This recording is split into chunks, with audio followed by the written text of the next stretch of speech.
How to import a transaction into zipforms. Okay, so you've exported out a transaction, or you want to import a transaction or a template into your zipforms account.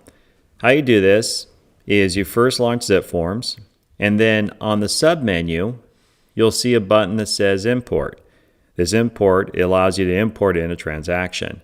Clicking that will show a small dialog box, and it's going to say, okay, import transaction, and the green button here, browse for a file.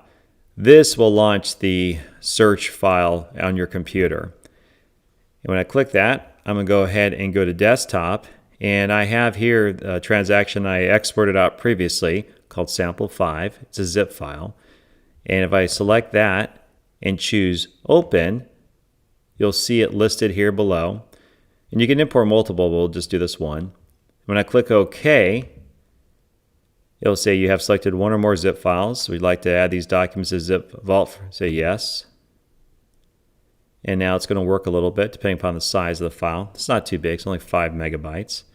And it's thinking, and it's going to load it. And you'll see that that little icon here means it's working. Sometimes you don't know what's going on, but it's doing something. And also the connection, how your internet connection will be too. So we'll wait here just very gradually. Still going. I didn't even do a big file, so this should have been a lot quicker. There we go. Transaction imported successfully. So now we have our sample 5, which was just imported into our desktop. I click that, and the item that I applied to it, also in our documents, which should show some of the files that were from there. So this is a checklist, anything I saved, imported right straight into my zipforms. So this is how you import a transaction into zipforms.